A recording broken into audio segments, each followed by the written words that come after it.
Welcome back to Outside View Scandals. Today we're traveling back to ancient times to unravel a story of rebellion, politics, and a clash of empires.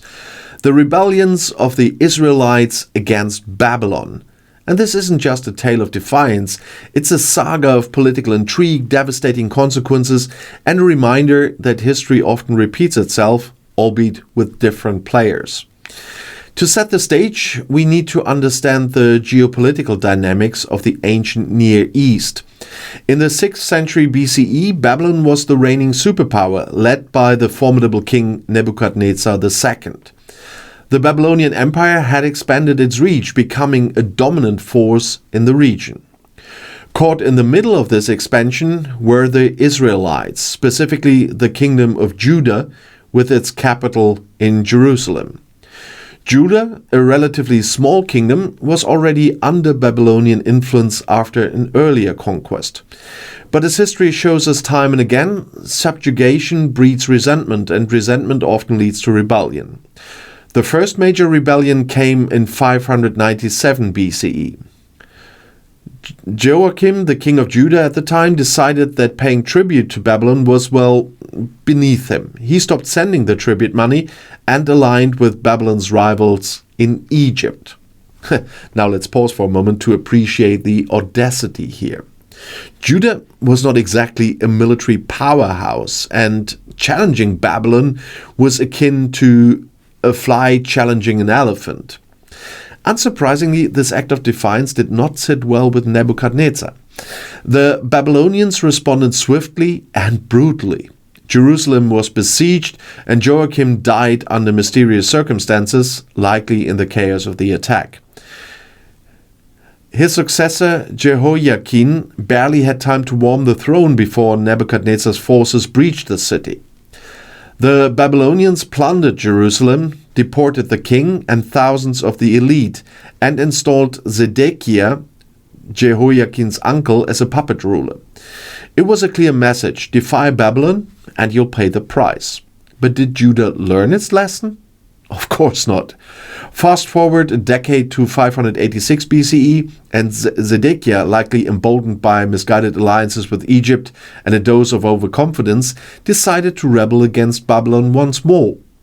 Perhaps he thought he could outmaneuver the Babylonians, or perhaps he thought divine intervention would save him. Either way, it was a disastrous miscalculation.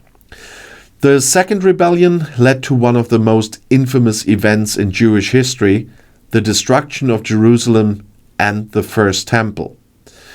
Nebuchadnezzar's forces returned, and this time they weren't taking any chances. The Babylonians laid siege to the city for over a year, cutting off supplies and starving the population. When the city finally fell, it was a scene of utter devastation. The walls of Jerusalem were torn down, the temple was destroyed, and the city was left in ruins. Zedekiah himself was captured while trying to flee, and his fate was grim. He was forced to watch his sons as his sons were executed, and then he was blinded and taken to Babylon in chains.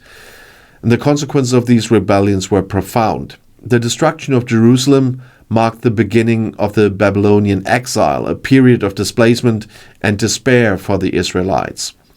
Thousands were deported to Babylon, where they lived as exiles, grappling with the loss of their homeland and the loss of their identity.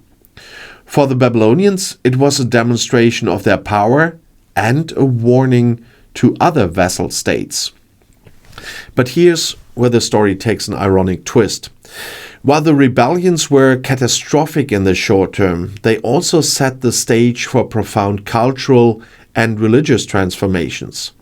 In exile, the Israelites began to codify their religious texts, laying the foundation for what would become the Hebrew Bible. The experience of displacement and survival in a foreign land shaped their identity and their faith, giving rise to a resilient and enduring culture. And what about Babylon? Despite its military might, the empire's dominance was relatively short-lived. In 539 BCE, less than 50 years after the destruction of Jerusalem, Babylon itself fell to the Persian Empire under Cyrus the Great. Cyrus, in a stroke of political genius, allowed the exiled Israelites to return to the homeland and even helped them rebuild the temple. Talk about a reversal of fortunes. So, what can we learn from the rebellions of the Israelites against Babylon? First, that rebellion without strategy is often a recipe for disaster. Judah's leaders underestimated the strength of Babylon and overestimated their own alliances, leading to devastating consequences. Second, that even in the darkest times, resilience and adaptability can lead to profound cultural and spiritual growth. And finally, that empires rise and fall, but the stories of those who resist often endure far longer than the empires themselves. So thanks for tuning in to Outside View Scandals, where we explore the dramatic and often messy stories that shaped history. And remember, the next time you feel like challenging a superpower, maybe take a moment to double-check your strategy, or at least your backup plan. Until next time, and the next video is right here in the end screen.